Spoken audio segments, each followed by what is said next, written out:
Welcome to the American Roadrunner Podcast. Yeah, I spent the day in jail, and I have a Moto Officer sitting in front of me. It may be an exciting podcast. This is your co-host, Bob Marshall. And I'm Brian Phillipson. Glad y'all could join us here today. Here we share stories from the road on our two-wheeled motorcycle machines. All tales of spills, thrills, and chills. All the good, bad, and ugly stories from the open road. Everything we do here is built around the book American Roadrunner by Bob Marshall. You can find it on Amazon in paperback and digital ebook download.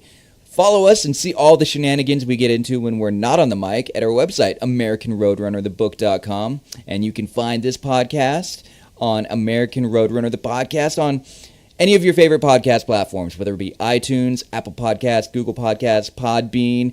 If you listen to our podcast on Spotify, you can also find the American Roadrunner Songs from the Road playlist. Those are some of the best songs for writing, as featured in the book American Roadrunner.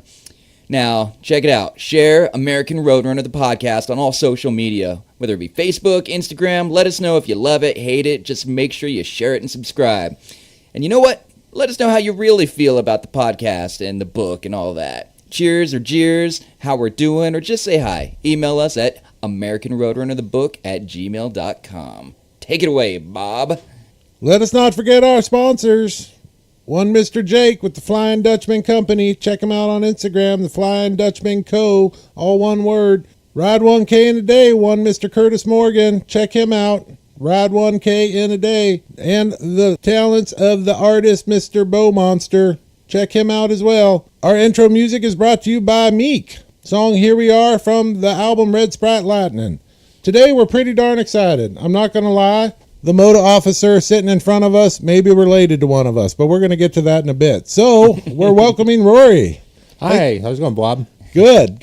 Thanks for being here. Thank you very much. Glad you could make it. Nobody got any tickets yet while being here? No, not yet. I think he left his ticket book in the car. Well, we'll tell that Rory's retired. He was kind enough to stop by and spend some time with us. You can imagine we got a list of questions, and we're excited to hear some of your stories, sir. All right, thank you. Yeah, so yes, Rory, I'll go ahead and get it out there right now to our listeners. Rory is my father-in-law. I married his daughter, Miss Tracy. She is our sound engineer. I'm still waiting on that dairy. Haven't seen it yet. So probably it'd be a pile of KZ1000s. I was old looking cop for a chops. goat. That's all you get. I was gonna go old school, like in India or Pakistan. Just give me a goat. I'll be fine. You don't need to give me any property or anything. Not like medieval times. This entire podcast is going to be based around the KZ1000 Kawasaki Cop Moto unit. Rory, let's start at the beginning. All right. How much do the boots cost? Because some people might be excited to get into said services. Well, when I was selected for as a motor officer, they said they had to kill an entire cow for my particular boots. Yeah. Because it was so big. But as far as cost-wise, I don't honestly know what that is, but they said it was very expensive. Yeah. I can imagine. Did you just have one boots for the several years you were in moto service? Or? Yes, sir.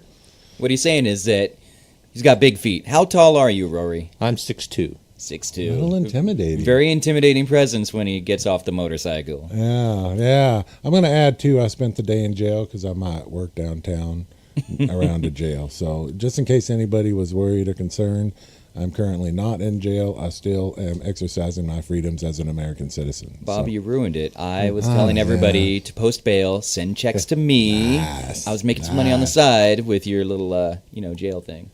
That'd be hard being thrown in jail for me because it'd be like being at work. They'd all pick on you. Yeah, they'd really.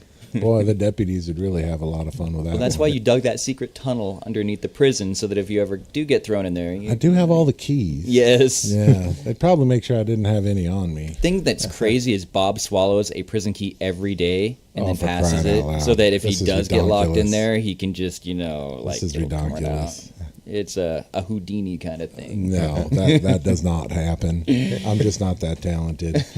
Rory served for us on Pomona's PD 27 and a half years. How many years were you as a motor officer? 4 years. And that was back in... 1988 to 1992. All on the KZ1000s. Rory and I has a lot in common. You love that KZ1000, which I would never know what it was if you didn't tell me. I keep on thinking, is he talking about like I don't know, a lawnmower or something? KZ1000. No, we're talking about one of the most sophisticated motorcycles ever put on the market. And I'll tell you why. You can blow up half the engine, and the darn thing will still get you most of the way across country. Don't ask me how I know that, but this is why I'm a fan. There's 4 cylinders. Just in case 1 or 2, or in my case 2.5, happen to give out, you still got one to push it's everything. like the B-17 bomber of motorcycles, huh? Exactly. You Cool. got extras. So that's the fun part. What's the fastest you've ever gotten to go on a KZ1000? I would probably say about 90 miles an hour plus. I lost track after a while, after the bike started shaking violently, after chasing after a violator. Right, Yeah. right. Did you catch him? Yes, I did. Or, Yes, I sorry, did. did you catch the person? I can't say him, just assuming. The violator. The Well, violator, yes. yeah, because it doesn't matter how fast anyone goes. You cannot outrun. The KZ1000. Well, I was thinking a radio, but Oh. KZ1000 works. Hey, you know That what? You was just great. got us a new sponsor. Thank you very much. Right, right. Well, A lot of it, I think, had to do with the bulletproof tires they were using. yes. Really? They got bulletproof tires? Too? Yeah, they were real heavy. Whoa. Well, they're really just a few pounds heavier, I but didn't know that. That was just so that it prevents major injuries in the case that if you ever had a blowout, that you were able to come to a nice, Yeah. safe. Speaking of any injuries, you ever take a spill on the KZ1000? Most of my spills, I would say 99% of it was done in the motor school. Motor school. nice. In real life, thank God, no. So, when was your first time taking a spill after learning how to ride? Well, I'm sorry that I had told you that story, but Ah, yes, the story. I had just completed motor school in the city of San Diego, and I was assigned to a training officer. And at the time, I was working White Avenue between Arrow and McKinley in the city of Pomona by the LA County Fairgrounds. And we're monitoring southbound traffic for speed violators. And at the time, my training officer said, listen, some of these cars are going to be coming down mighty fast, so do what you need to do to go after them. If you feel that you won't be able to catch them, just kind of slowly pull to the side, and I'll go after them and pull them over.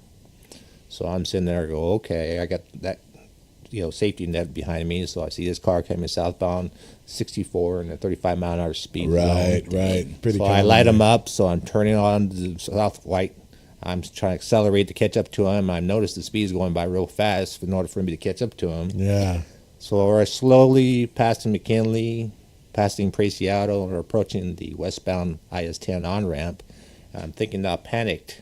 So I'm slowly pulling to the side, and my training officer pulls past me, and then he ends up pulling the violator over. But now I'm panicky. I'm trying to stop. And so, unknowns to me, I lock up the brakes. I slowly hit the cement block wall that surrounds the 10 freeway. And my bike slowly comes over to the side, and I'm straddling the motorcycle like this. Darn it. Right. Can't The believe bike's on I its just side. did this. Right. But in the meantime, announced to me, my training officer had stopped the violator, and the violator happened to hear the crash, so he looks over behind, and he goes, hey, officer, your partner just crashed into the wall. And just like with that thing, he looks over back there, he goes, he does that all the time. That's great. And then so he asked him a ticket, and he went on his way, and we had to go back to the station and report it that I had gotten into an accident. And Sure. I was waiting in the hallway, and inside the office was my training officer, there the senior motor officer, and my sergeant. The door was closed. All I could hear was extreme laughing going on. Going on. Look what the FNG did. Oh, my gosh. Exactly. Right, right. That's a So rough every one. time I tell that story, everyone seems to get a big old chuckle out of Yeah. it. So, but, Rory is a human being. yeah, Well, thank God. Your partner said he does that all the time, kind of saying something about it happening before or often. How many accidents were you in before that? I guess the other time was actually in motor school, and we had just At passed, school? I know.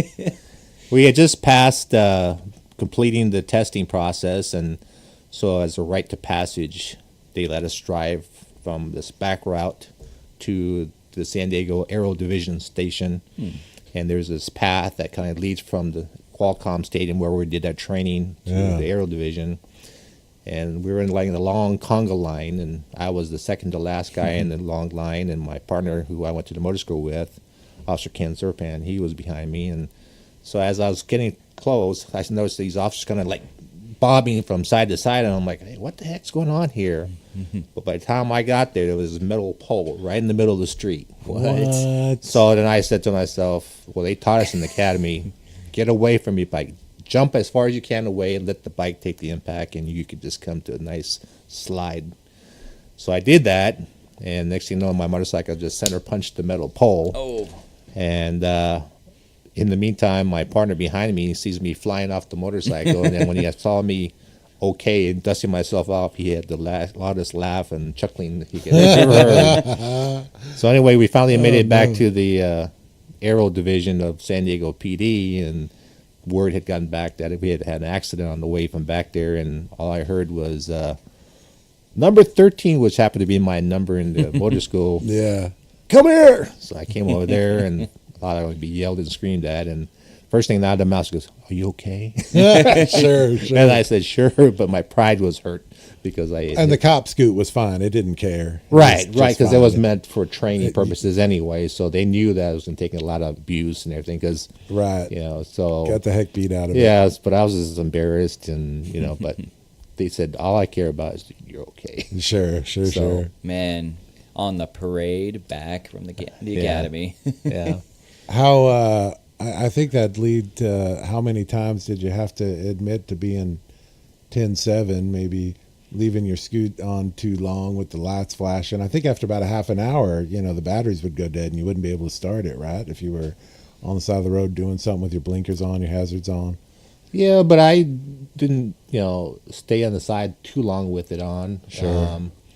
Once I had the violator stopped, I in turn, turned it off because there's no need to have it on anymore. So that might be more of like a highway patrol thing. I know some of the Right. highway patrol guys have told me that's the worst, calling, hey, I need to jump, Oh, yeah. 10-7 on side. I'm busted down on side of I got a bad battery on the side of the road. Right. That would be a little embarrassing. Well, the other side of the coin too is when you have that caution light or whatever, it tends to have people focus that and they start heading towards your bike. So they Dead tell reckoning. Oh, right. really? So they tell us to turn it off as soon as possible once you have the violator stopped, and and so that's what I pretty much did. Violator, your new friends. You're just out making friends all the time. Yeah. That's pretty cool.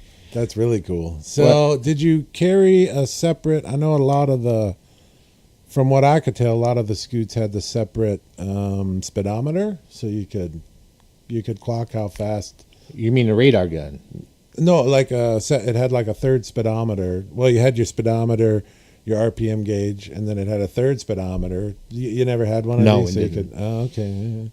I had heard about those. I just want to talk about KZ1000. Okay. I'm sure people are excited about your Okay. enforcement stories, but I get excited about the KZ1000s. Most people like myself who are fans of KZ1000s, I might have almost every season of Chips over there under my little television set. So was Chips what inspired you to get into moto? No. Really? I know it was a good show. You look just like and, Punch. You do kind of have that paunch thing. Obviously, in the show they got the chicks, and they look good on their bikes. And to be quite honest with you, I just thought that I wanted to be a well-rounded officer, so I wanted to try different aspects of, traffic and knowing narcotics, and so I just didn't want to just be focused on just one area. So after moto, you got into The Aero Division. I was a helicopter observer. And that's like chopper to the max, flying over. 2 choppers. I know, right? I went from those choppers to these real choppers. Cruising through the air, making noise. So you got to fly the ghetto bird. We had to be trained in that aspect just in case if the pilot got incapacitated. Sure. So I had to be able to learn how to fly to bring it down to a safe conclusion. So yes. Did you ever have to serve in like just a boring cruiser, old Ford? Car. You mean as far as Just a car, just a cop right? car. I first started in the Malibu, Oh, cool. right, and then of course if you were a good driver, we end up getting the Chryslers, which we hated. Oh, because- really? Yes, because they were great as far as comfort and luxury, and the air conditioners worked fantastic. But as far as maneuverability, and we would have to call Brackett Airfield every time we wanted to make a turn because it was always a wide turn, you know. I've seen Dukes So- of Hazzard. I've seen how those. But those yeah, so it was like a, what did I do today in order to deserve driving that Chrysler, sir? Because back then the small or short Chevy Malibu was, you could do a 3-point turn or a 2-point turn if you did it fast enough. Yeah. And then all of a sudden we changed into the Impalas and Right. the Did you ever- Caprices and Right. yeah. Did you ever have to do the Rockford move? Do you know what that is? I never heard of that. No, No. the old TV show, The Rockford Files. Like at least once per episode, they did that move where they would be going really fast backwards, like chasing somebody, and then they would like whip the car around so it would spin around, and then they'd be going forward again. So it's like the perpetrator was behind him. They would be like look back, and then they would spin the car around so that they were facing the guy again. So it was called the Rockford. You've It's never like done that? follow your eyesight, like dead rect. Look where you want to go and flip the car around. And There's make it something go about that like the direction. stunt of going backwards and Yeah. then just being able to spin the car back around and keep rolling that direction. Well, in all honesty, I had a hard time going straight. So That's why I switched to moto. yeah. That's cool. And then eventually, Yeah. in the air. Well, I thought maybe we could get a little personal, and in your service to us as a moto officer, maybe you could tell us about your worst call. I suspect you've had some pretty bad ones, so. I would say that it had to do with one that I actually personally investigated was early morning, about 7 o'clock in the morning.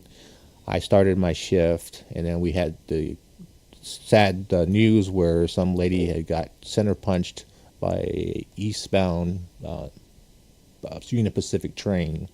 Yee. And so to make myself available, I had asked the officers who were just now coming off graveyard and was about to get off at 7 o'clock in the morning, if they didn't want to handle it, I'd be more than happy to handle it. So in regards to that aspect, once I did the investigation, I found out that she was a mother of 2 twin girls.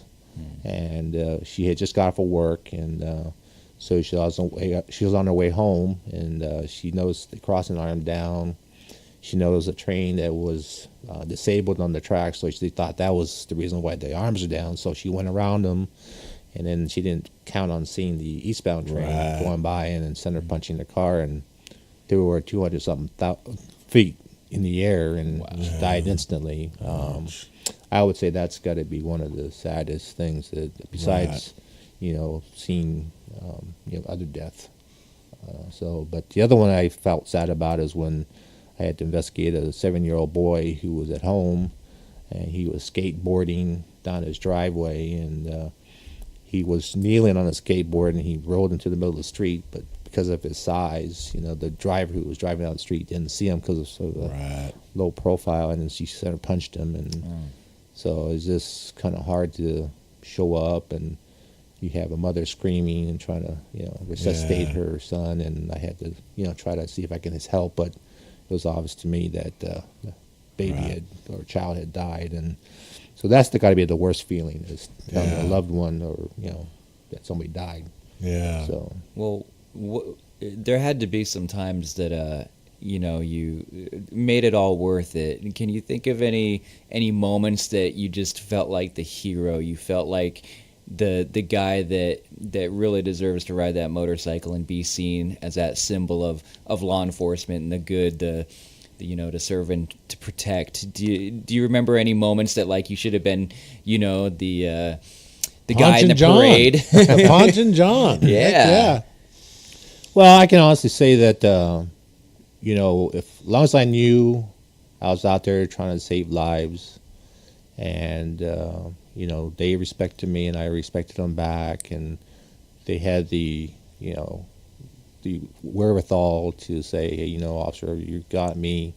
I was doing this and I was doing that, and I in turn said, okay, for being so respectful, I was going to set them free, and then they kind of did a double take, I can't believe you're giving me a break. And I said, well, the reason I'm doing that because you were honest to me, respectful to me, so therefore I'm going to be respectful for you back, and just please slow it down, and then have a nice day. And I sent them on their merry way. I mean, I personally didn't like to give tickets to everybody, but there was a reason and need for us to do that to help, cause people to remember that, hey, if you don't do this, you can end up dead. Right. So, as far as that's concerned, that was my happiest thing, is just to let people know that we all sometimes have a vapor locks, and we have to kind of, oh, okay, I've been driving for 5-10 years and I haven't got a ticket. Now you made me realize that, maybe I was distracted, or I wasn't thinking correctly, or had other things in my mind. And so I just wanted them to say, hey, listen, our job is to make sure you get home safe. Well, can we put the rumors to shame? Do you have a quota when filling out tickets? Like, do you have to turn in a certain First amount of all, because I hear let me that just all say the the time. official word: quotas are illegal. And so, because of that, our sergeant was saying that we don't have what's called quotas. We have what's called an enforcement tolerance. And he says, well, you guys work 10 hours a day, and it's kind of sad that you guys can't at least get one ticket per hour. So they're like, say, if you get 10 tickets, at least you can show that you're serving the city that you're working for. And but there are the times, especially in the city of Pomona, it's so busy that we don't get a chance to write that kind of tickets, and we're always responding to other calls, shootings, stabbings, and that would just happen to be the So tickets like a receipt to show you're doing your job, basically. Correct. Okay. I mean, like I said, I don't like writing a lot of tickets, so I like to look good, drive around in the KZ1000 and say, hey, how you doing? But you like to. You got to once in a while saying, hey, listen, here's a ticket. I know I'm doing my job. Right. But I'm going to share an experience when I first got my first cop bike, which is the one I kind of rode around the book, now known as a cop shop. But when I first got it, it was fully dressed. And so I thought, well, this is kind of cool, and I'm going to get to know this bike and cruise it around. So I would. Well, I'd get behind a driver, and it took them maybe 15 or 20 seconds to realize they thought they had an actual cop behind them, and they'd slam on the brakes. I was lucky not to have that happen to me. It happened to me all day long. I have no idea what. Yeah. Maybe because I had the red and blue strobes on my bike. Oh, yeah. I didn't have that. Just the red and yellows. Yeah. And they work pretty well, the red and yellows. I had them for a long time. I just took them off about a year ago. But yeah, it makes a big difference when you have your police uniform on, your police helmet on, and you're driving the KZ1000, all dressed up like you said, with the saddlebags on the side, Yeah. And you're driving around and enjoying the nice, cool summer day or spring day, and you go, this is, I can do this. All that power beneath exactly. Cranking. That's right. 800 pounds of pure horsepower. Right. See, I'm telling you, they're pretty righteous machines. That's right. They're quick and agile. Was it like in the show where you'd all line up? There'd be like 20 moto officers, and you'd all start your scoots at the same time, and then all take off in order at the same time and go different directions. Like we did that on usually special occasions, during parades, or unfortunately during funerals. No, sure. Unfortunately, but during my training aspect of too is, on the KZ1000, we have what's called the footboards. Right. And guys were trying to impress them to see how far they can lean that bikes over. Get them to scrape. Yeah, get them to scrape and cause the sparks. Well, since I was so close to crashing so many times, that's became natural to me. So everyone was saying, oh my God, you're just beautiful. And I said, yeah, look at me. That's my only thing I could do really good. Scrape it. They're sparky. Yeah. That's great. So you guys weren't popping wheelies or standing on your seats? No. Yeah. I reckon that antenna behind you would probably really hurt if you hit it from standing on the seat and falling off. Falling off. Those antennas got pretty big. Yeah, no, mine had the boxes, all the antenna. It had everything when I first got it. I got a great picture of my little dude. He's probably 5 or 6 years old sitting on it, just soaking it up. It was definitely, but I just, boy, after 4 or 5 times of being out with it fully dressed, I just couldn't handle people stopping in front of me. You'd be, people would be doing, maybe they'd be doing 45 and a 40, and after 10 or 15 seconds, right when you get in the groove of, oh, this is what traffic's moving, they just slam on their brakes thinking I was a moto officer. And I dress like a rent-a-cop for a living anyway. I wear a blue collar, so I have a feeling that might have thrown them for a loop. But. Well, I'm happy and that didn't happen to me, because I'm sure if they did that to me, the next thing you'll be seeing is the red light. You don't need another reason to crash on the motorcycle, huh? I don't know. Maybe I tailgate too much. Maybe that's my problem. Maybe I just tailgate a little. I don't know. Whatever. Splitting lanes or sharing lanes. How was that back in your day?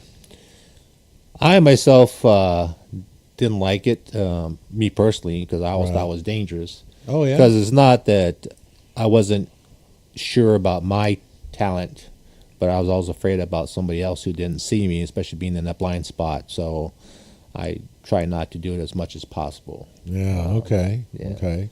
But especially when the traffic's very, very slow, and,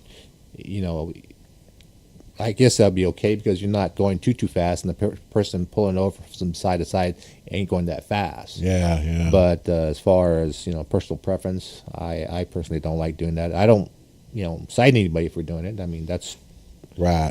California. That's their Pomona. decision to do that, and unfortunately, you got to deal with consequences anytime you do something like that. I mean, hey. How you mentioned earlier Interstate 10. You were mostly on the streets then, correct, in the city. So, but Interstate 10. Did you ever refer to it as the Santa Monica like they do in Chips? No. I would always call it by the number, which would be the 10 freeway. I always thought that'd be easier, but I reckon in the late 70s, early 80s, it was the Santa Monica. That's Hollywood. Okay.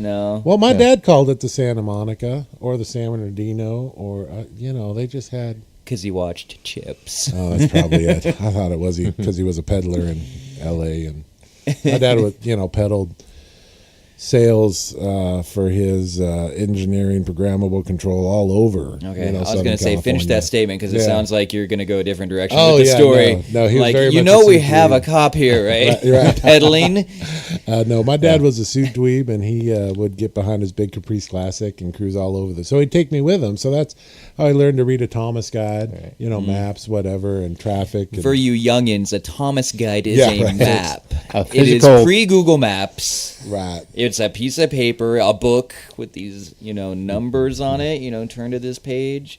With different cities through the LA County. Yes. Yep, page R13. Right. There was one that was LA and Orange County, and then another Thomas guide that was San Bernardino, Riverside. Okay. Yep. I still got them. Yeah. Do you? They're here. Yeah, I found them the other day from 87 or something like that. we got one at the AAA, just in case, we don't have reception on our phone or something like that. We have a big book that we keep in our backpacks that we keep in the truck, in case we get a bug out, basically a bug out bag with all the stuff. If something happens, earthquake, we just jump in the truck and we got stuff for 3 days, and one of them is a map.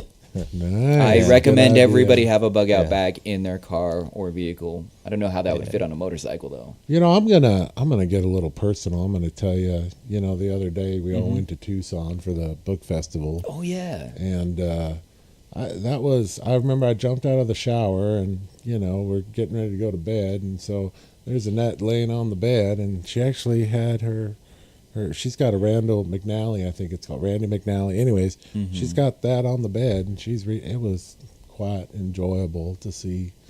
That's for the United States, correct? Right. And she's literally pouring over maps of the state of southern Arizona, so she could see where we were and where she wanted to go the next day. Now, were these current maps? Because you might take a wrong turn and drive off a Grand Canyon if you don't have the correct map. Yeah, she buys a new one every year. Okay, so that's good. Everybody has their own thing, but that was quite exciting for me. She must be old school. She's pretty good like that. Yeah. She's cool. She's got a big orange bike. What kind of bike is that? Oh, yeah, it's a Harley bagger.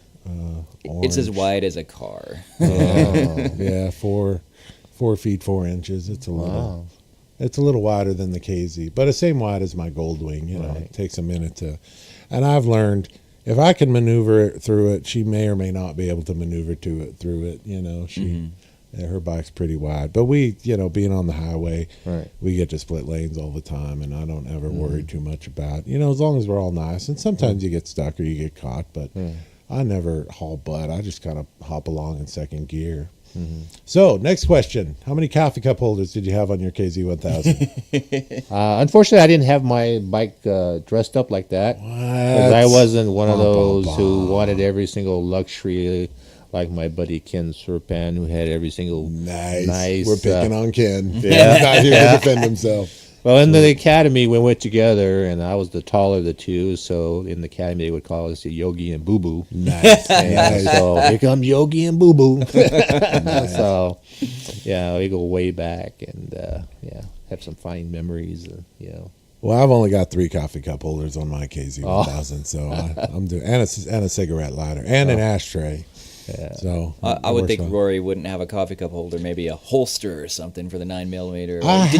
Did you have a shotgun on your bike too? We did. Wow. Really? Yeah. Okay. Cool. Like the Terminator. We had a bracket for our nightstick, and we also had mounted it on the shotgun. Yeah. And then later towards the area, we ended up carrying the AR-15s. Right. Oh, was that after the Hollywood shootout? Correct. Yeah, oh, okay. That changed right. a lot of things. Yeah. Yeah. They had to dress the bike to our threat level. Yeah. You had a Gatling gun on the front, so you could just. You know what? We were thinking about those things. I mean, you never know. Really? Yeah, but I think a lot of departments. So I'm left-handed, so I looked it up, and some departments were still. Paying moto officers who were left-handed a little extra stipend, thinking you could shoot and ride at the same time. Did you ever have to do that? No, not like I in real life, so, but did they have a target range where you had to ride the motorcycle? And well, to be honest with you, they had one in Huntington Beach where we had to go through it, and they taught us how to do effective traffic stops on it.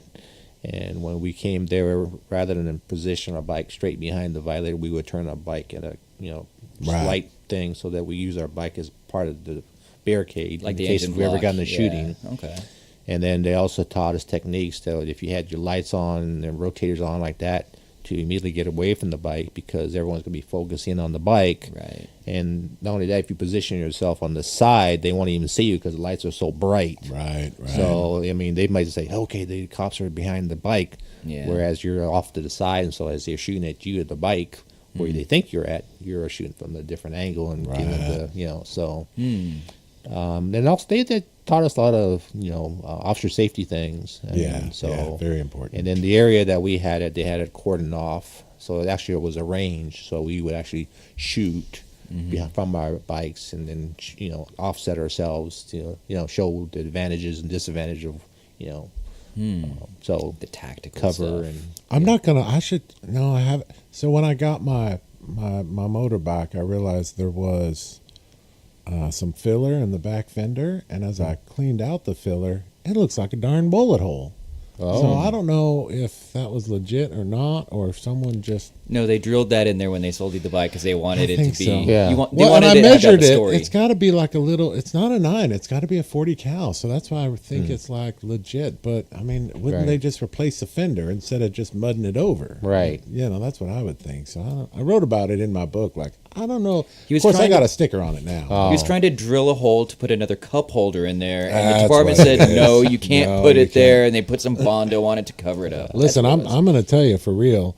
I had Marietta PD as part of sheriff's, but those guys rolled up, and a few of them had cup holders on their moto patrol. You were into cup holders. I went, hey, look at those cup holders. They go, oh yeah, no, we saw yours several months ago because most of my scoots have cup holders, and I park where those guys would, And so they all ran out, and I remember telling them one a while back and it's just a bicycle cup holder. Anyways, good for them, cruising down the freaking road with a cup holder.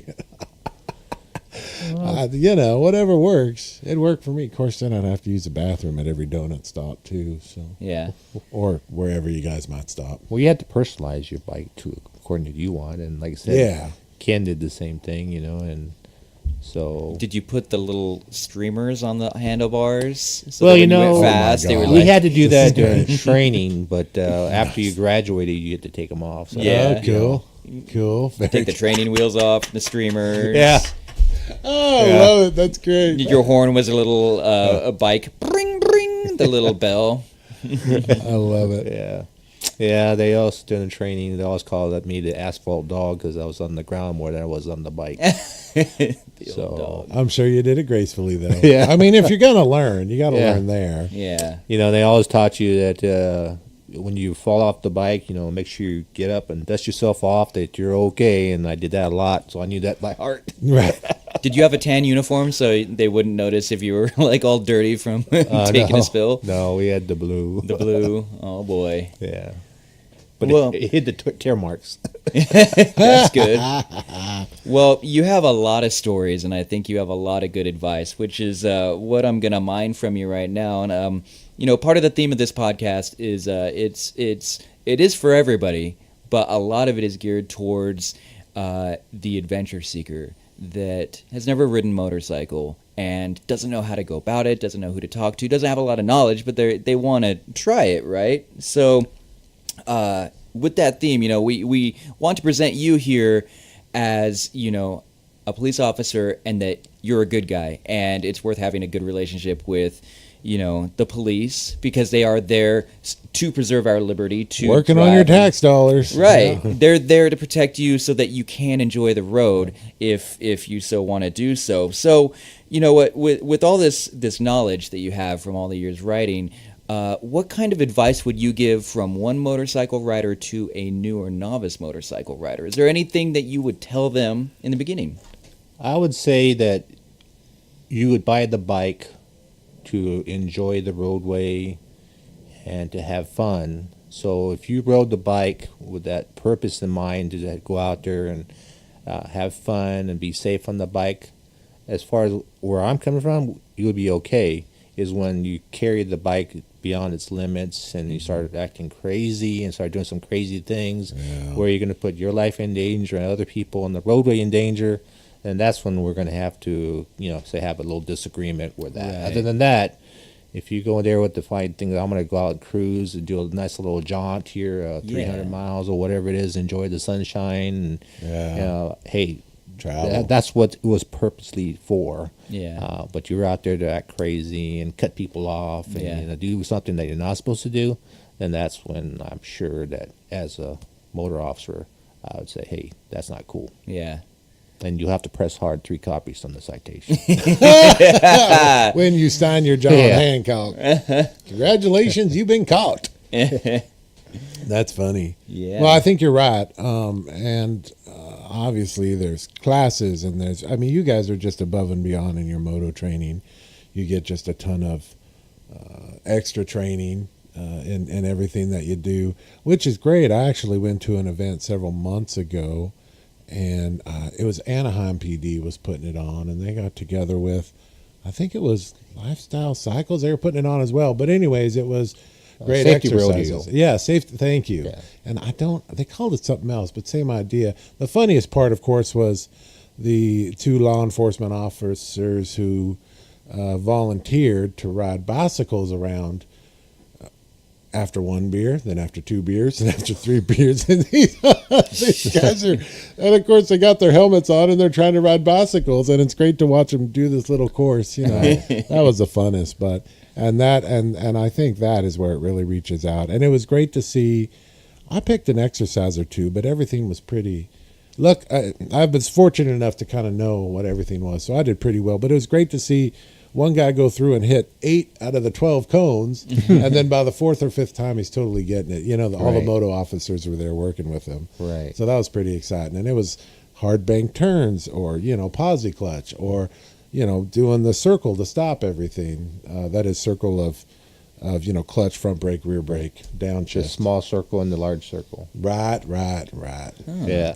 It was a lot of fun. And I think some people can be. I always like to say we came home from the hospital in cars, not on motorcycles. Right. If we came home from the hospital on motorcycles, it'd be a lot more familiar to us.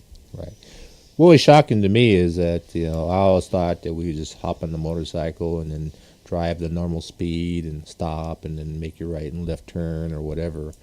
But in motor school, most of our maneuvers was very slow speed through the cone patterns, and the whole emphasis was to make sure that you were in total control of the motorcycle, that you knew the ins and outs of the motorcycle, what you can and cannot do in the motorcycle, and giving you tips saying like, if you turn your head to the side, wherever you're looking at, that's where you're going to end up going down. That's where you're going to go. Yeah. So, and then when you took the small cone pattern, at first they're trying to see you trying to maneuver the thing, and then later on they kind of felt sorry for you and they got comfortable with you. So the instructors would tell you, get off your motorcycle, and they said, do this with me. We're going to walk this small cone pattern. Nice. So as you're walking through it, and he says, okay, first of all, this is just an illusion. Pretend this small cone circle is a star. So when you go through the first one, you're not looking at the next cone, you're looking at the one behind it. Because by the time you get to that second cone, it's too late. So you just zigzag your motorcycle like a star, and you'll make it through the cone pattern. Right, smooth. you're looking way ahead. Exactly, way ahead. So I felt that very comforting. Then when you accomplish the goal, your small cone pattern, your large cone pattern, and then you do your 40-mile-an-hour decel, right, and then you do the L shape. You come down this little thing, and then you'll say, okay, left or right, and at the last minute you got to turn your bike lock. Right. So you have, and it's all a bunch of confidence builder to make sure Big that time. you can handle the motorcycle. And that's when you really know that the KZ1000 was a machine built for ruggedness and power and agility. And then when we had fun, we would go off onto like a little creek beds and all stuff, and then we'd go up dirt trails, and to show you that you can do anything you put your mind to, number one, and then you had the confidence in the motor school to do, all that stuff. So, but once again, even though that, I from time to time crashed, even with the dirt in the street. There was one where we did a figure eight at an incline.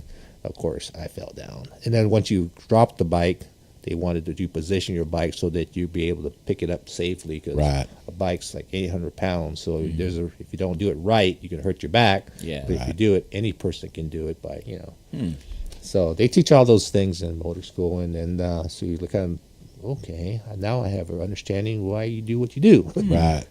Well, I think I'm really glad you brought up aiming high. I know when we walk down the street, we don't look at our shoes. But then if we're driving a car or riding a motorcycle, we tend to look at where we are instead of looking way ahead. I love that one.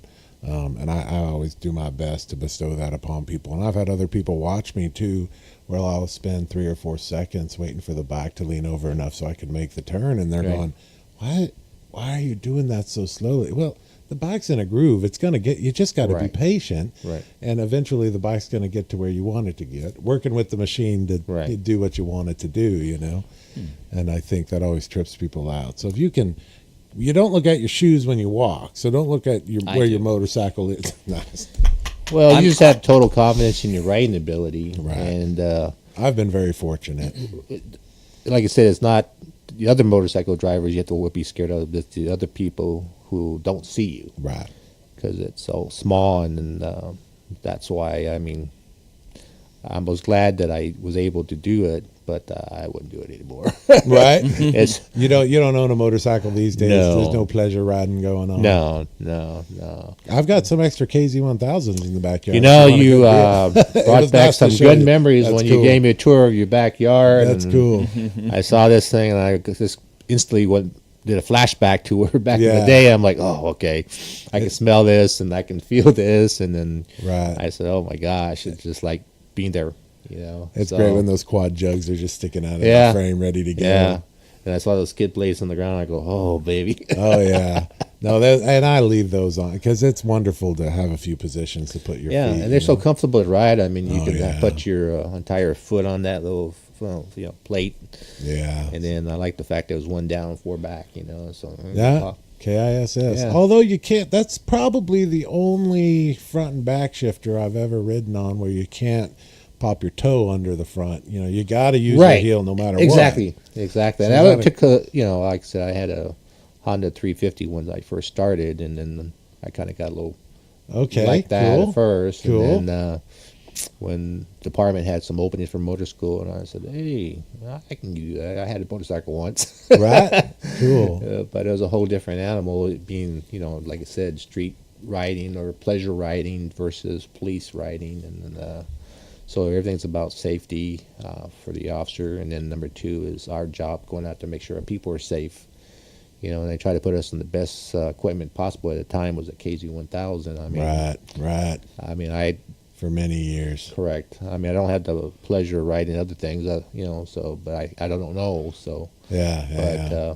All I know is that KZ-1000 saved me, and it made me feel good with a nice, seat for your, backside. I have a big backside, so that's perfect. Well, and I still use a stock seat on my chop. Yeah. I don't, and I did cut a hole for my tailbone. I've got an extended tailbone, so I'm happy to tell. I cut the holes in my seat.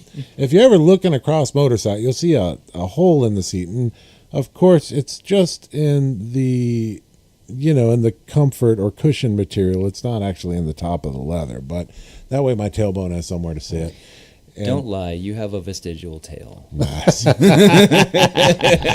do not. Not that I've seen. No. And he does party tricks with it. He can hold a pencil and write his name with his butt. Are we going to start talking about party tricks? Because your wife's right there. We can talk about.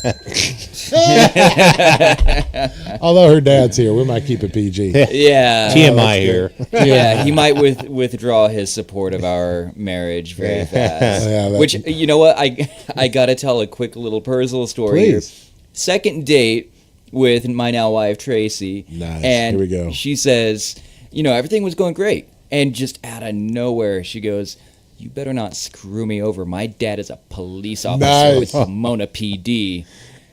And that didn't scare me. I said, oh, yeah? You know what? My dad was CYA, California Youth Authority, Chino Prison, right? So my dad took care of the bad guys your dad put away on a daily basis. That's great. So it was kind of like my dad can beat up your dad kind of thing. Oh, you guys are hilarious. You guys are hilarious. And now we're all here sitting at a table and just loving it. I'm really glad to have Rory as a father-in-law. Thank you. Yeah. I do have one. I wouldn't mind. I've got one question. I've got another question. You've got I'm a kind lot of full of of questions. Yeah. Do you think, even though you're black on white and Moto Officer, people still wouldn't see you all the time? You're still riding very defensively. Yes. Like I said, that we're just trying to make sure that people get from point A to point B in a safe way. And, to be honest with you, traffic is one of the things that you have to have the utmost confidence in somebody else that they will obey the rules, because if not, we have chaos on the roadway. Right. It's exactly right. Yeah. So we're just there to make sure that, hey, if everyone does what they're supposed to do, they can get home safely to their respective loved ones. If not, you're going to end up in an accident. So and but people were still trying to bump into you. They'd cut you off. They wouldn't see you. Right. I don't think they did that on purpose, to be honest with you. I think that's because we're in a blind spot or everything, or maybe they were distracted or had other things in their mind. And so, sometimes we had to pull them over and say, hey, why did you do what they go? Oh, I'm sorry, I didn't see you. And then, once again, they didn't do that purposely and everything. So just say, hey, just want to make sure that, you got to concentrate on the roadway, because not only you are here on the street, I'm on the street and other people on the street, and everybody's trying to get home in a safe way to their loved ones. So let's all work together to accomplish our goal, and everybody can, have a nice, happy life. I like how you frame that, and instead of the, getting pulled over, how fast you were going, you approach it like, hey, do you see all these other people, on the roadway? Let's make sure they get home as well as you, and be safe. We all get to like share that. the road. Yeah, we all share the road. But unfortunately, there's always that one or two in every single department. You can call him an asshole. even us, brother and sister officers, we know that we have those on every single department. Yeah. But the great majority of them, we're just human beings like everybody else, and we're just trying to do the job we can best do. And hey, like if we can make you go home safe to your loved one, we've accomplished our goal. Yeah. It is always amazing for me. I know I get to ride very defensively, and people, mostly newer riders, and this is why I'm bringing this up, newer riders will go, oh my gosh, someone cut me off, or someone did this, or someone did that. So I've figured out about 3 times an hour, someone will do something extremely dangerous in front of me, around me, where I have to be extremely defensive and make very evasive maneuvers, always know where my way out is, et cetera, because that's just how people are. They're not going to see me. And I pulled into a parking lot once, I remember, and this woman just backed right out into me, and I had to stop the motorcycle, and luckily there was a hill so I could slam on the brakes and then start moving back because she was coming out, and she stopped and she just jumped out of her SUV just crying, I'm so sorry. Ma'am, it's okay, I know you're not doing it on purpose, you're just not. Oh, my brother rides and my husband rides and shame on me. And then she's holding on to me and just crying. Oh ma'am. So I think no matter what, it's okay. And sometimes as Americans, we really take offense when other people, that person tried to kill me. You just got to be defensive. And it's okay. Just pretend that you're that person. Yeah. And everything will be okay. And Yeah. But then their attitude dictates that. If they come out yelling and screaming at you, then you know that's what they're. Yeah. So, it does seem like if you're on a motorcycle, you have a different kind of attitude. Like, people in a car, they're in this bubble, protected. They're in their own world. So everybody is against them. Everybody is another like race car driver or something. So people just get mad and shake their fists, like throw up their hands. The international sign of, what was that? I'm over here. But on a motorcycle, you just it seems like you just have a clearer vision of what everybody else is kind of thinking and driving. Unfortunately, you get to see what everyone's doing inside their cars, really, and I judge them all too. What I also do when you see on the roadway and the motorcycle riders, when people do see them in the rearview mirror or side view mirror, and they kind of pulled over to give them a wide berth, the motorcycle will give them like a signature, hey, thank you, kind of thing, thumbs up and all that stuff, or give them the signal.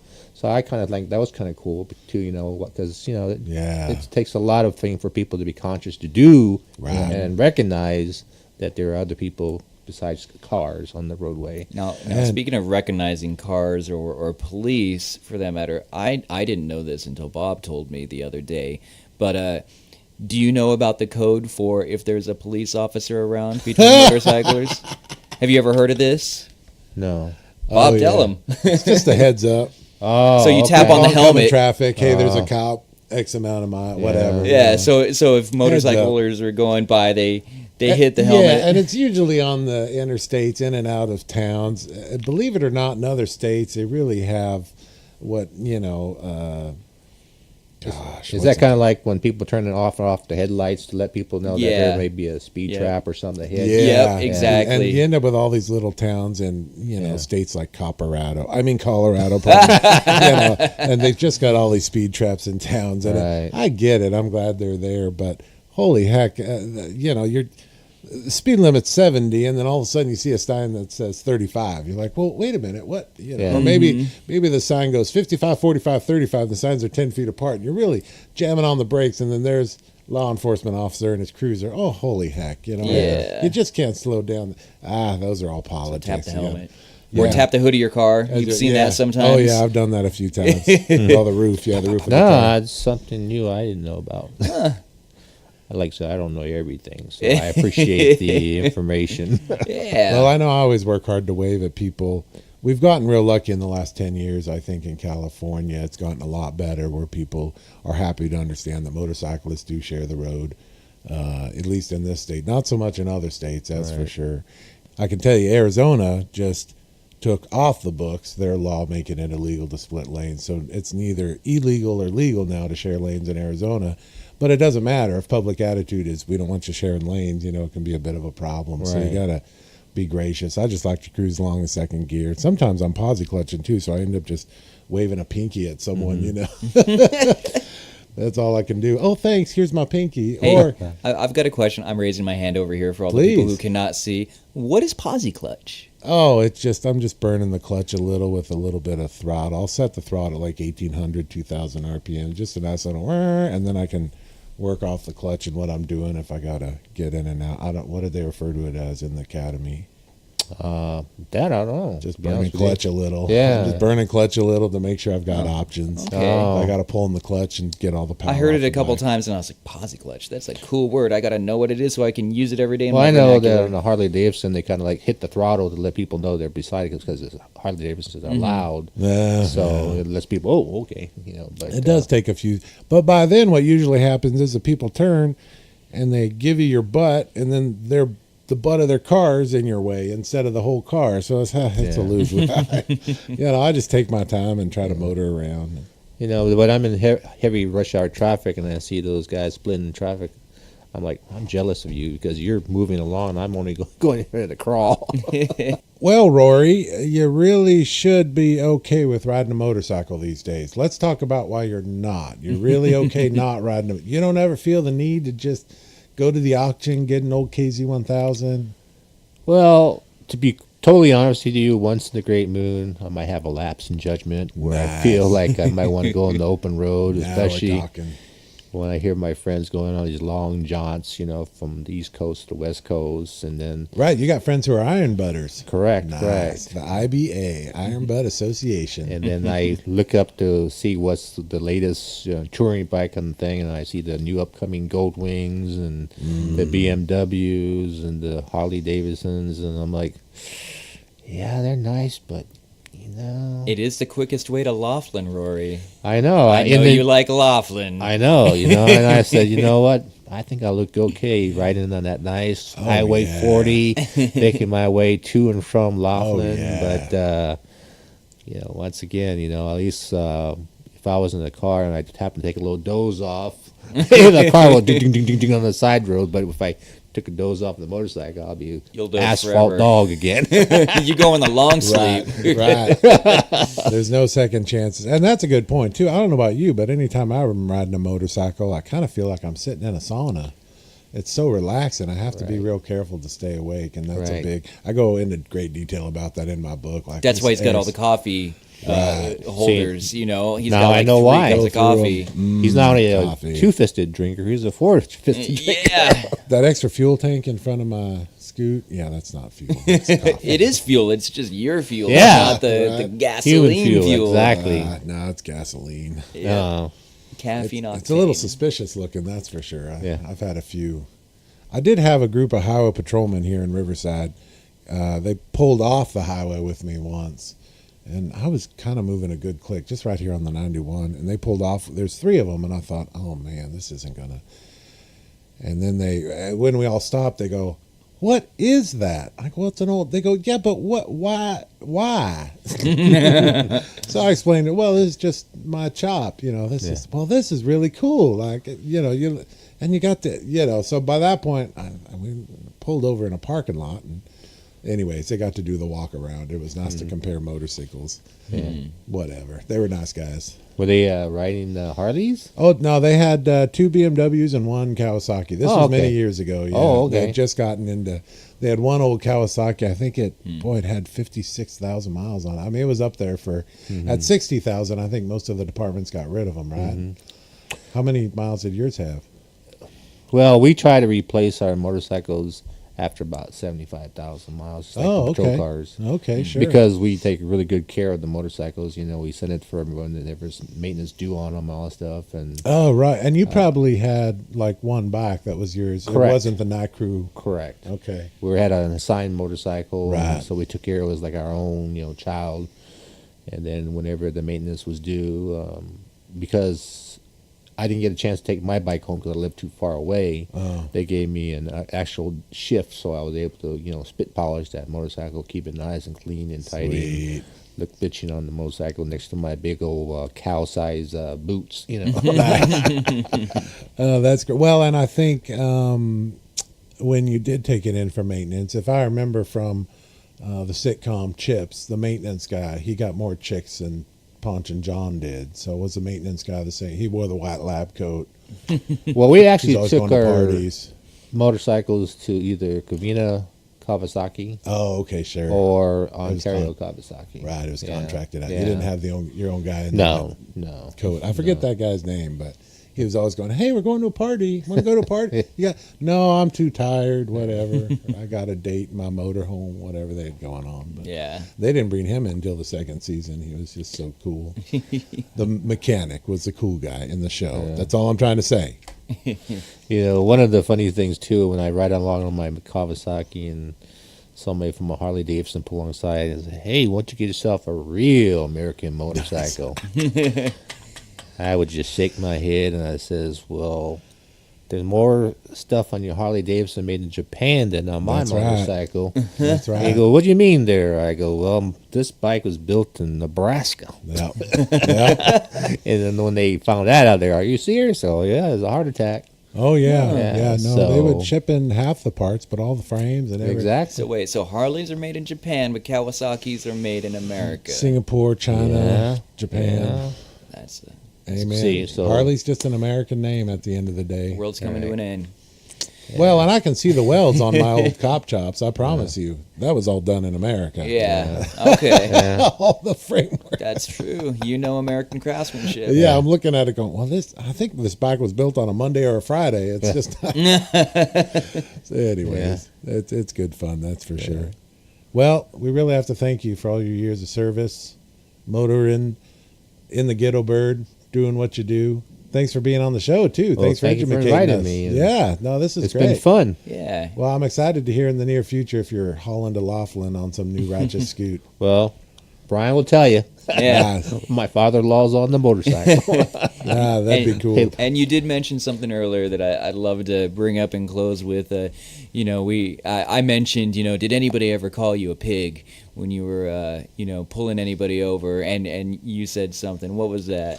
Well, back in the early days, PIG stood for pride, integrity, and guts. Good. So That's if you're great. old school, all That's the guys great. knew what PIG stood for. Okay. Well, I'm not recommending you call your neighborhood bike officer a pig. No, I'm that would just be saying bad. that, yeah. That's right up there with all the women who would show you their mommy parts trying to get out of tickets. Oh, no. That's another show, isn't That's it? right. I bet you got enough Days and stories to days. fill up a whole season. That's great. No, thanks for being on. Thanks Oh. for sharing stories. Thank Yeah. you. Yeah, this has been the American Roadrunner Podcast. Mr. Rory as our guest, ex-Moto Officer. Again, you can find us on the social medias, Facebook, Instagram, American Roadrunner. Find us online, AmericanRoadrunnerthebook.com.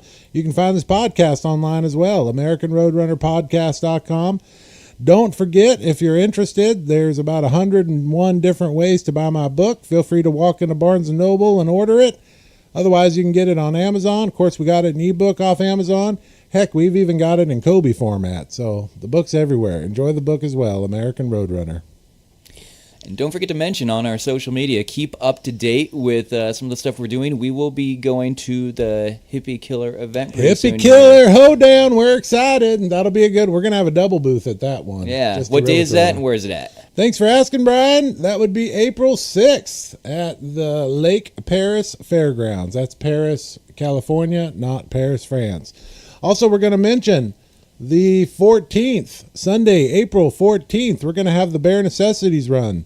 This is sponsored by Bait Local 27. This is a run where we get together and gather up all the undergarments that the local Salvation Army needs for the year.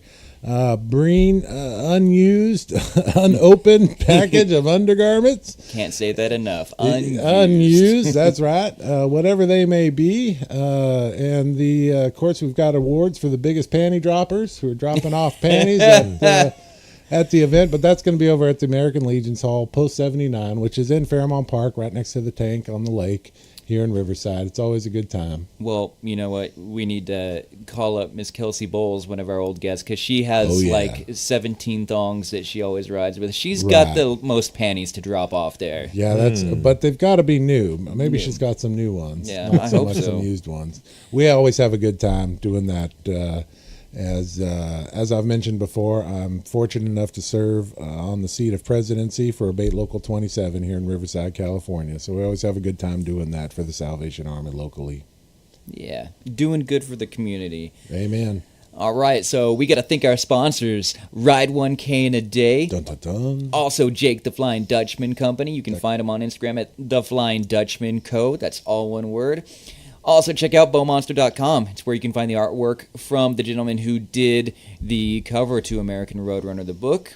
And as always, our intro and exit music is by our favorite band, Meek. The song is Here We Are off the album Red Sprite Lightning. You all have a great day and a safe journey out there. Yep, be good humans. Ride fast and straight, rubber side down. Thanks again, Rory. You're welcome. Thank you for inviting me.